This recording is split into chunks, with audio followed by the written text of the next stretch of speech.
It's the beginning of March. It's a Monday morning where I am right now, and Habs fans are bored out of their minds. There's not really anything to take a look at and be super excited for in the short-term future. The draft lottery is in a few months.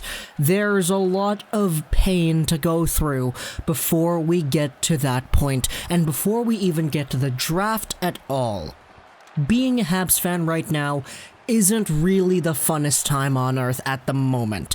That may change in a few weeks, that may change in a few months, that may change in a year from now. But the way things are today, the team is losing games, some of the best players are injured, even some of the best guys in Laval are injured.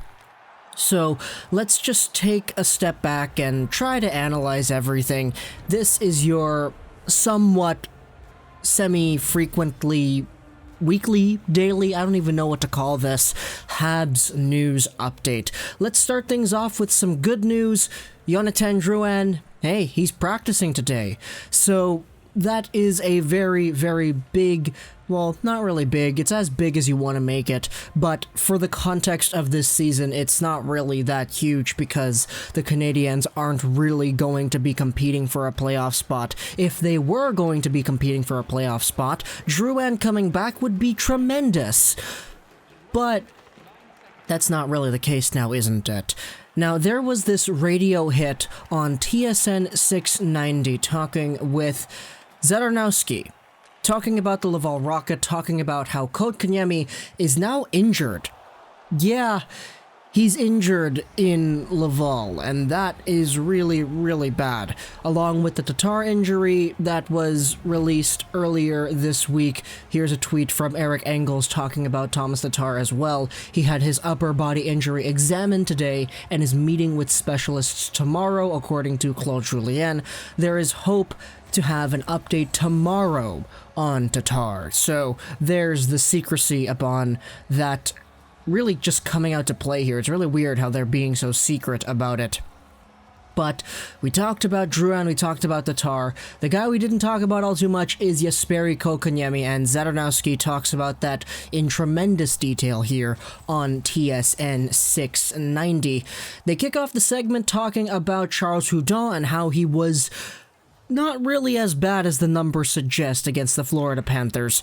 Hudon is a guy he's a guy. That's pretty much it. We talked about how this is his last opportunity to really prove himself as an NHL player. But so far, he hasn't been amazingly great, he hasn't been tremendously bad, so we'll see how things go forward as Tatar and Drouin are still out. This is a summary from Blaze of Glory 72 on Montreal Canadiens subreddit. It sums up the TSN 690 radio hit, and because it's more easier to read what's on screen than try to summarize what is on an audible clip, because I can't use that clip, it's copyrighted material. Let's read what Blaze of Glory 72 talks about in regards to the Kotkaniemi injury. They talk about the injury to Jesperi Kotkaniemi and how this affects Laval. Zadarnowski said that a few weeks ago, Laval's top line was Kotkaniemi, Jake Evans, and Charles Hudon, and now they are all gone. Just doing some quick Google research, Zadarnowski says that Kotkaniemi could be out for a month or more, as it can take a while for all the consequences of this type of injury to become evident, and Montreal will likely want to play it safe. So, just from that, about a month, yikes.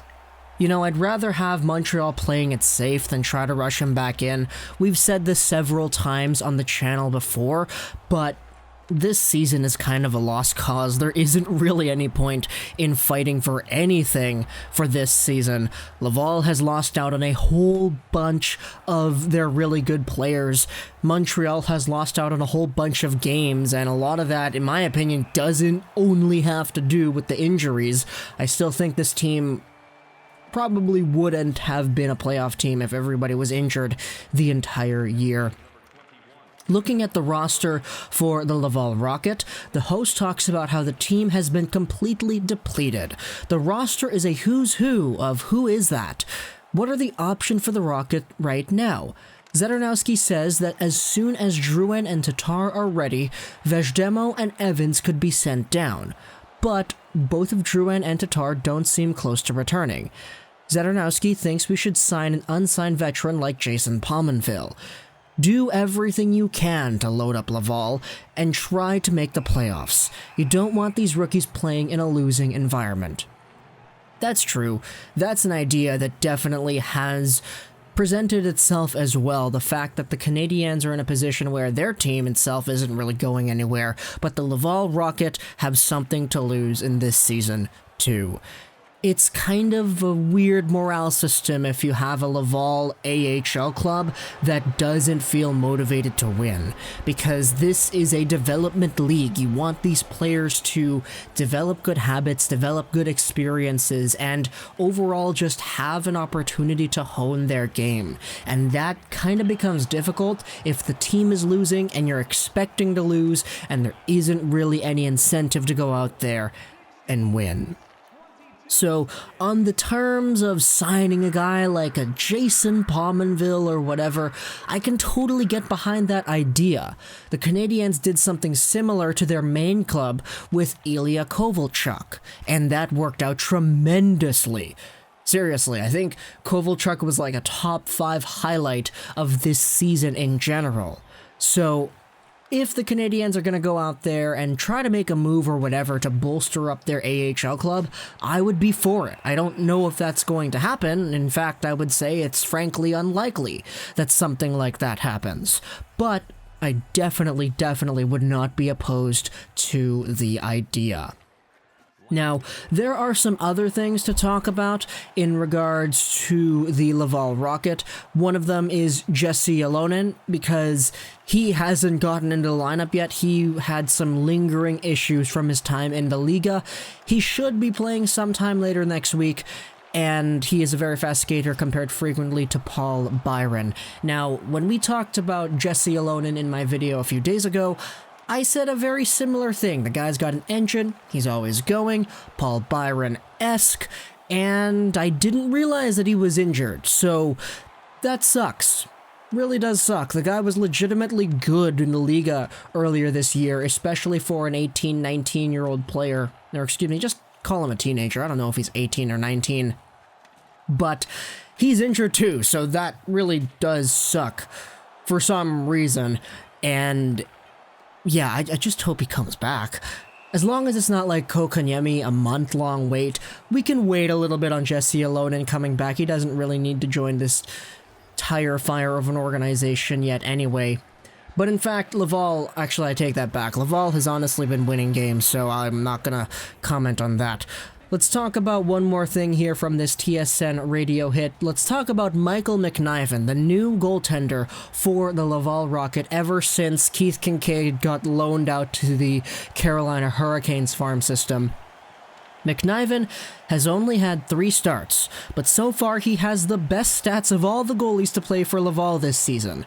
Zadarnowski talks about how the team didn't play well in front of Keith Kincaid, but McNiven plays with some fire, which seems to have motivated the team in front of him to play better.